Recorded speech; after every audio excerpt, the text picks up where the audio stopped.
ان کے سوا رضا کوئی حامی نہیں جہاں گزرا کرے پسر پہ پدر کو خبر نہ ہو نہ ہاتھ چومنے والے کھڑے ہوں گے پاس میں یہ سب چائے پلانے والے پارٹیاں کرانے والے نذرانے دینے والے ادھر لے کے گھومنے والے ادھر لے کے گھومنے والے قرآن کہتا ہے الاخلاء یومئذ بعضهم لبعض عدو یہ سب کے سب تمہارے دشمن بن جائیں گے اللہ کون کام آئے گا محشر میں کون کام آئے گا تو اللہ فرماتا ہے الا المتقین کون لوگ کام آئیں گے متقی لوگ کام آئیں گے اب پتہ چلا محشر میں کوئی کام نہیں آئے گا لیکن ملا جی یہ کہہ کے چپ نہیں ہو جاتی آپ کے کوئی کام نہیں آئے گا ادھوری آیت کیوں پڑھتے ہو یہودیوں کی طرح پوری پڑھو نا الا المتقین متقی کام آئیں گے اب ہم اللہ ہی سے پوچھتے ہیں اللہ یہ بتائیے متقی کون ہے تو قرآن میں اللہ خود کہتا ہے ان اولیاءہ الا المتقون میرے ولی ہی تو متقی لوگ ہیں پتا چلا جب کوئی کام نہیں آئے گا تو محشر میں اللہ کا ولی کام آئے گا جو ولی قیامت کے دن خدا کے عذاب سے بچا سکتا ہو وہ ولی دنیا کی مصیبتوں سے کیوں نہیں بچا ابھی میں نے فرید الدین عطار کی کتاب نہیں پڑھی یا رسول اللہ بھئی نعرہ لگاؤ تو ایسے مردوں کی طرح نہ لگانا نعرے کی توہین نہ کرنا نعرہ لگے تو یہاں سے وہاں تک ایسے جواب دو جیسے علی کے غلام جواب دیتے ہیں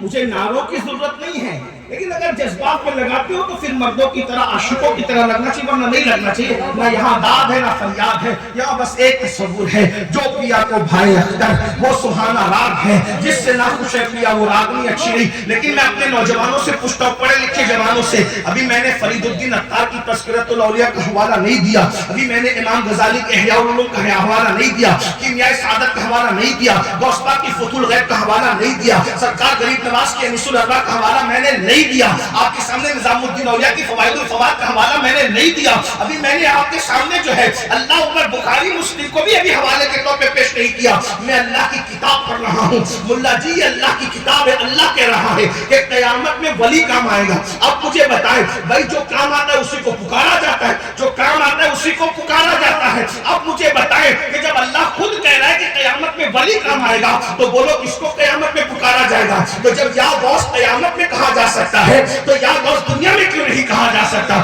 بولو یہ پکارا جائے گا کہ نہیں پکارا جائے گا متقی کام آئے گا ارے جب متقی کام آئے گا تو میرے غوث متقی نہیں ہے غوث اعظم امام متقی بننے کا وہ متقیوں کے امام ہے اللہ اکبر میرے غریب نواز تو متقیوں کے امام ہے اللہ اللہ تو یہ سب قیامت میں کام آئے گے کون کہہ رہا ہے اللہ پاک قرآن میں فرما رہا ہے یہ ولی کی شان سمجھ میں آئی اب دوسرے نمبر پر آئیے ولی کا مقام کیا ہے ولی کی شان کیا ہے ایک بات عرض کروں اور اپنی گفتگو کو اینڈ کی طرف لے جاؤں ٹائم زیادہ ہو گیا دوسروں کی حق تلفی کرنا نہیں ہے میرا وقت پورا ہوا 20 منٹ میرے پاس بچے ہیں جلدی جلدی اپنے عنوان پہ پڑھ کر کے رخصت ہونا چاہتا ہوں توجہ فرمائے غور فرمائے اب قرآن ولی کی شان کیا بیان کر رہا ہے آپ نے سنا ہوگا بار بار سنا ہوگا میں صرف عنوان کے تحت بیان کر رہا ہوں میں نے شاید اس کو یہاں کبھی بیان نہیں کیا اصل میں ہوا یہ تھا حضرت سیدنا سلیمان علیہ السلام کو اطلاع ملی حضرت سلیمان علیہ السلام کو اطلاع ملی توجہ کرنا غور سے سننا آپ نے بار بار سنا ہوگا مجھ سے بہت بڑے لوگوں سے سنا ہوگا میں آپ کے سامنے پہلی بار پیش کر رہا ہوں حضرت سلیمان علیہ السلام کو اطلاع ملی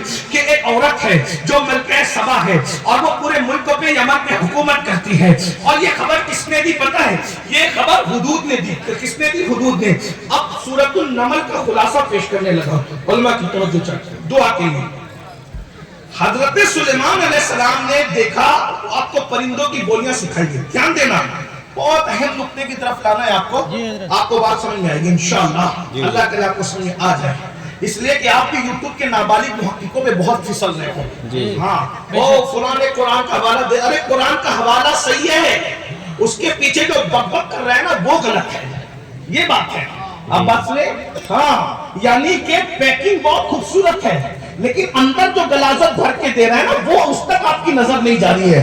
علماء کا تڑپنا اس لیے ہے, علماء کا بھڑکنا اس لیے, ورنہ تمہارا گمراہ ہونا علماء کو نقصان نہیں پہنچا سکتا.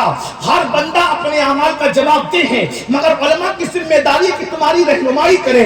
یاد رکھنا پیکنگ خوبصورت ہے, اندر آپ مجھے بتائیے یہ پیکنگ بہت خوبصورت ہے, اس میں چیز بھی یقیناً اچھی ہی ہوگی, مجھے یقین ہے کیونکہ اچھے لوگوں نے دیا ہے. مگر ایسی ہی پیکنگ میں کوئی جو ہے وہ جانور کے چھچڑے بھر کر کے دے دے تو بتائیے کیا بندہ اندر اس کو پہچان پائے گا؟ جب تک کھلے گا نہیں. اب مجھے بتائیں گھر جا کے کھول کے صدمہ کون کرے میرے بھائی؟ پیکنگ پر مت پھسلو. ارے یہ گفٹ تو گھر جا کے کھل جائے گا, لیکن یہ جو پیکنگ میں تمہیں دے رہے وہ تو قیامت سے پہلے کھل ہی نہیں سکتا. تو گھر جا کے کوئی پچھتائے گا تو بھی اس کو وقت رہے گا, تم تو قیامت میں پچھتاؤ گے, تمہارے پاس وقت کہاں رہے گا. اس لیے اپنے بزرگوں کے نقش قدم پہ رہو, اپنے بزرگوں کی مسلک پہ رہو.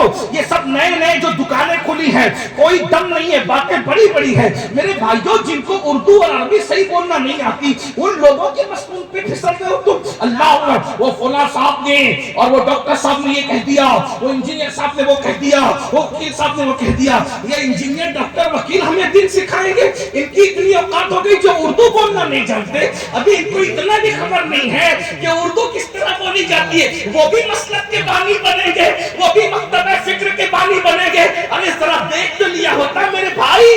یاد رکھیے ہوش کے ناخن لو اور کون سے راستے پہ چلو. لحد میں عشق رخے شہ کا داغ لے کے چلے, اندھیری رات سنی تھی چراغ لے کے چلے. تیرے غلاموں کا نقش قدم ہے رائے خدا, وہ کیا بہک سکے جو یہ سراغ لے کے چلے. جنا بنے گی محبان چار یار کی کب جو اپنے سینوں میں یہ چار باغ لے کے چلے. بہرحال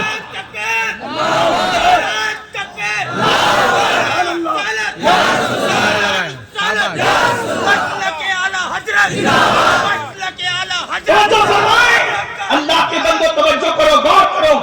ہر سلیمان علیہ السلام کو پرندوں کی بولیاں, پرندے آپ کے لشکر میں تھے, جنات تھے, پریاں تھی, انسان کے سبھی تھے. اور سلیمان علیہ السلام نے کہا یہ ہدہد نہیں دکھتا مجھے.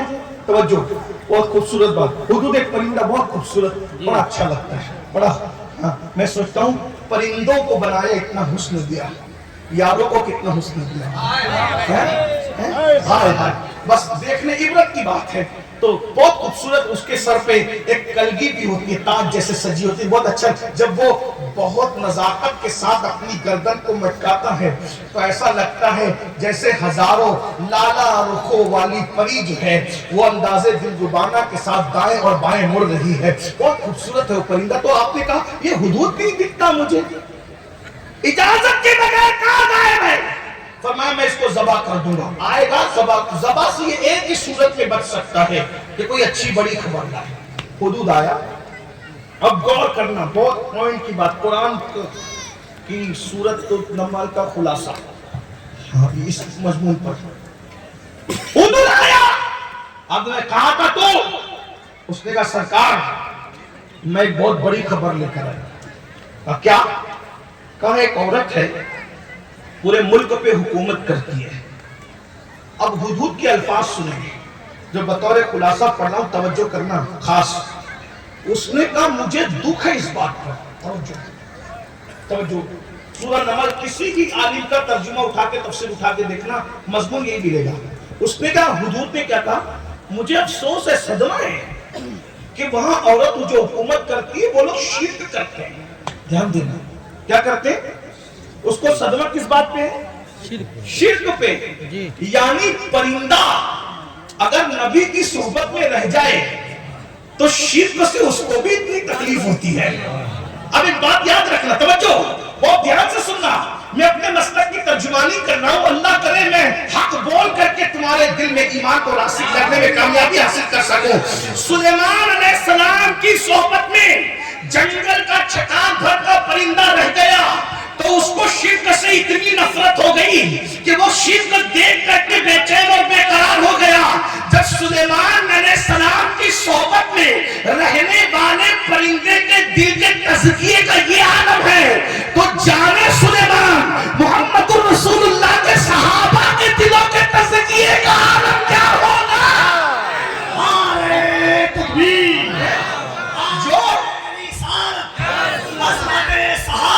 جو صحابہ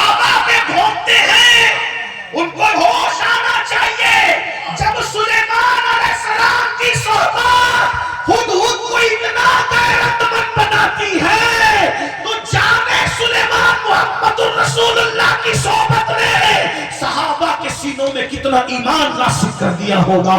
اس لیے صحابہ پہ بولنے سے پہلے سوچنا، جب حدود شریف سے اتنا نفرت کرتا ہے تو صحابہ کے دل میں کفر سے کتنی نفرت ہوگی. اس لیے صحابہ پر بد باتیں نہ کیا کرو، بد بد نہ کیا کرو. ہم نے تو اس میں پڑھا، ابن کثیر سے پڑھا. میں نے کہا ہم نے ابن کثیر کا کلمہ نہیں پڑھا، ہم نے محمد رسول اللہ کا کلمہ پڑھا. ہم ابن کثیر کی بنیاد پہ دین نہیں مانتے، ہم محمد رسول اللہ کی بنیاد پر ابن کثیر کی ان تحریروں کو مانتے ہیں جو دین سے یگانت رکھتی ہے. یہ بات اچھی طرح یاد رکھنا. تو بعض کتابوں کے حوالے دینے سے پہلے آپ کو اپنے بزرگوں کے نقش قدم کو ڈھونڈنا چاہیے.